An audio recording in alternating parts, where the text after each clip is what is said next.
ইরানের একটা ছোট্ট গ্রাম যেখানে বাস করত সুরাইয়া, তার দুই পুত্র সন্তান এবং দুই কন্যা সন্তান এবং তার স্বামী।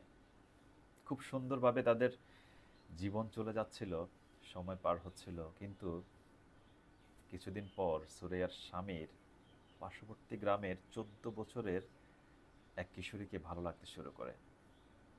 একটা পর্যায়ে এসে সুরাইয়ার স্বামী যে কোনো মূল্যে ওই কিশোরীকে চাই, এরকম একটা চিন্তাভাবনা তার মধ্যে তৈরি হয়ে যায়।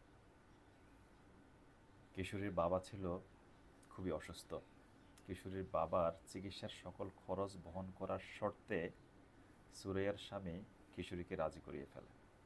কিন্তু তখনকার সময় ইরানে একটা বউ থাকা অবস্থায় অন্য মেয়ে বিয়ে করাটা একটু কঠিন বিষয় ছিল।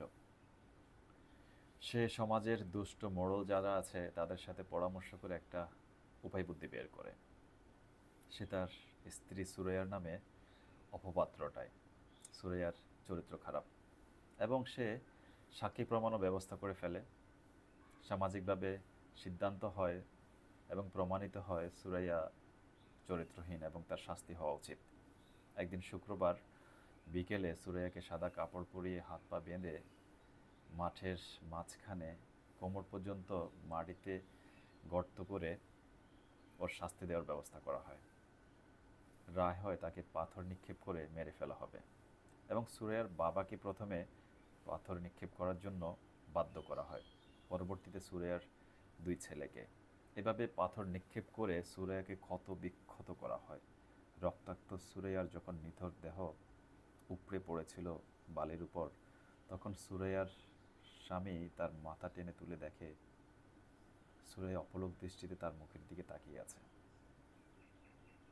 সুরাইয়া এখনো মরেনি। এরপর আবার পাথর নিক্ষেপ করা শুরু হয়। সুরাইয়ার স্বামী কুড়িয়ে নিয়ে সকল পাথর আবার নিক্ষেপ করতে শুরু করে। ক্ষত বিক্ষত হয়ে সুরাইয়া অবশেষে মারা যায়।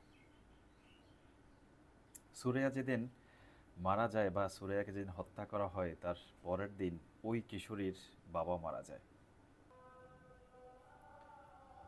কিশোরীর বাবা মরে যাওয়ার কারণে সুরাইয়ার স্বামীর কিশোরীকে বিয়ে করাটা আর সম্ভব হয়ে ওঠেনি।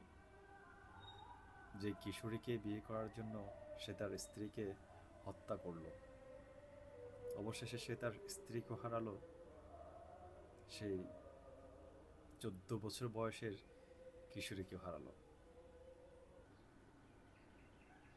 এই গল্পটা আমি গতকালকে ফেসবুক স্ক্রল করার সময় কেউ একজন পোস্ট করেছিল, আমি পড়েছিলাম, আমার কাছে খুব শিহরণ লেগেছে আসলে।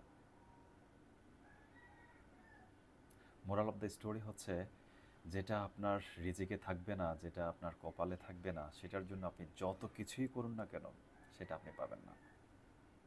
মহান রব্বুল আলামিন থেকে আপনার জন্য যেটা বরাদ্দ সেটাই আপনি পাবেন। উক্ত ঘটনা অবলম্বনে ইরানের একজন প্রখ্যাত লেখক প্রৌদানি সাহেবজান একটা বই লেখেন। বইটা যদিও ইরানে ব্যান করে দেওয়া হয়, গ্লোবালি বইটা বেস্ট সেলার বইতে স্থান পায়।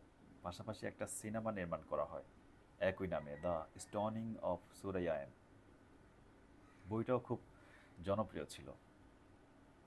সুরাইয়ার অপলক চোখের দিকে তাকিয়ে তুরস্কের একজন লেখক কিছু লেখা এরকম লেখেন, আমি তোমাকে গোপন করে রাখব, বিশ্বাস করো, আমি তোমাকে গোপন করে রাখব। আমি যা লিখি, আমি যা আঁকি, তার মধ্যে আমি তোমাকে গোপন করে রাখব। আমি যা বলি, আমি যা আবৃত্তি করি, আমি তার মধ্যে তোমাকে গোপন করে রাখব। তোমাকে কেউ দেখতে পাবে না, তুমি শুধু আমার চোখের মণিতে থাকবে। বিশ্বাস করো, আমি সবার থেকে তোমাকে গোপন করে রাখব। আমার কাছে আসলে এই বাস্তব ঘটনাটা মনের মধ্যে খুব একটা আন্দোলন সৃষ্টি করে, যার জন্য আমি আপনাদের সাথেও শেয়ার করেছি। অন্য কোনো পারপাস নেই আসলে। সবাই ভালো থাকবেন। আল্লাহ হাফেজ। আসসালামু আলাইকুম।